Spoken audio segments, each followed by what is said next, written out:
Boa noite, queridos alunos e alunas. Estamos aqui para mais uma aula de língua portuguesa. Na aula de hoje nós veremos esse conto aí, conto A Orelha de Van Gogh, um fragmento, tá? Vamos começar a leitura então. É um conto de Moacir Scliar. Conto A Orelha de Van Gogh, fragmento, Moacir Scliar.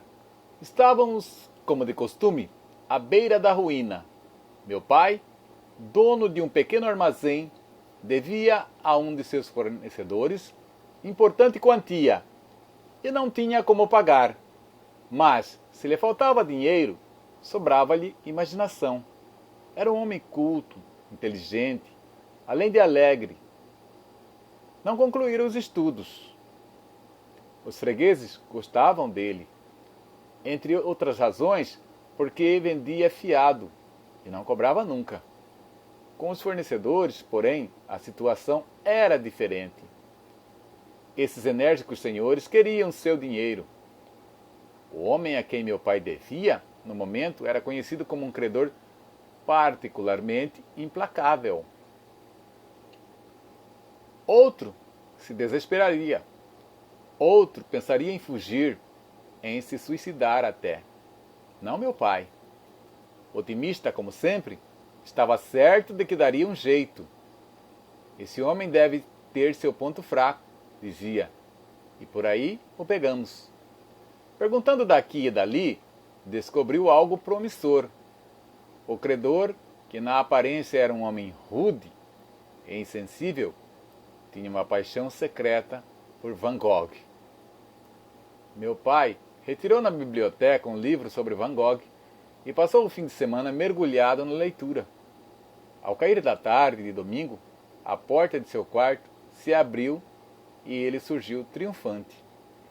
Achei! Levou-me para um canto. Eu, aos 12 anos, era seu confidente e cúmplice. E sussurrou, os olhos brilhando. A orelha de Van Gogh. A orelha nos salvará. O que é que vocês estão cochichando aí? Perguntou minha mãe, que tinha escassa tolerância para com o que chamava de maluquices do marido. Nada, nada, respondeu meu pai. E para mim, baixinho, depois te explico. Depois me explicou. O caso era que o Van Gogh, num acesso de loucura, cortara a orelha e a enviara à sua amada. A partir disso, meu pai tinha elaborado um plano. Procuraria o credor e diria que recebera como herança de seu bisavô, amante da mulher por quem Van Gogh se apaixonara, a orelha mumificada do pintor. Ofereceria tal relíquia em troca do perdão da dívida e de um crédito adicional. Que dizes? Minha mãe tinha razão. Ele vivia em outro mundo, um mundo de ilusões. A questão, contudo, era outra. E a orelha? A orelha? Olhou-me espantado, como se aquilo não lhe tivesse ocorrido. Sim, eu disse. A orelha do Van Gogh. Onde é que se arranja essa coisa? Ah, ele disse. Quanto a isso, não há problema. A gente consegue uma no necrotério. O servente é meu amigo. Faz tudo por mim. No dia seguinte, saiu cedo, voltou ao meio-dia, radiante, trazendo consigo um embrulho que desenrolou cuidadosamente. Era um frasco com formol contendo uma coisa escura de formato indefinido. A orelha de Van Gogh, anunciou triunfante. E quem diria que não era? Mas, por via das dúvidas, ele colocou no vidro um rótulo. Van Gogh, orelha. À tarde, fomos à casa do credor. Esperei fora, enquanto meu pai entrava. 5 minutos depois voltou, desconcertado, furioso mesmo. O homem não apenas recusara a proposta, como arrebatara o frasco de meu pai e o jogara pela janela. Falta de respeito. Tive de concordar, embora tal desfecho me parecesse até certo ponto inevitável. Fomos caminhando pela rua tranquila. Meu pai resmungando sempre. Falta de respeito. Falta de respeito. De repente parou, olhou-me fixo. Era à direita ou à esquerda? O quê? Perguntei sem entender. A orelha que o Van Gogh cortou era à direita ou à esquerda?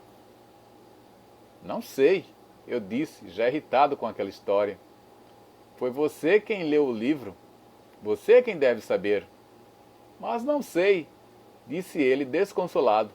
Confesso que não sei. Ficamos um instante em silêncio. Uma dúvida me assaltou naquele momento. Uma dúvida que eu não ousava formular, porque sabia que a resposta poderia ser o fim da minha infância. Mas... E a do vidro? Perguntei.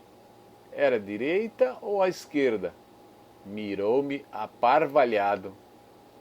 Sabe que não sei? Murmurou numa voz fraca, rouca. Não sei. E prosseguimos rumo à nossa casa.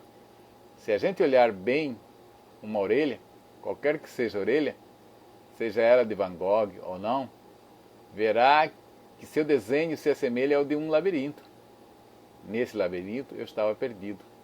Eu nunca mais sairia dele. Vamos agora para as atividades do texto.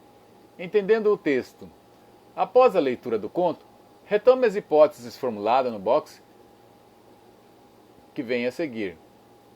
O que você e os colegas imaginaram antes da leitura se confirmou? Aí é, no caso, você, né? O que você imaginou antes do texto se confirmou após essa leitura? A número 2. Quem é o autor do conto A Orelha de Van Gogh? A número 3. Quem é o narrador do conto? Isto é, quem conta a história? Número 4. O narrador do conto que você participa, que você leu, participa dos acontecimentos? Justifique. E a número 5. Descreva algumas características das personagens: pai, mãe e credor. Até aí hoje, tá? Façam a atividade, enviem para o professor, tá? Boa atividade, boa aula e até a próxima.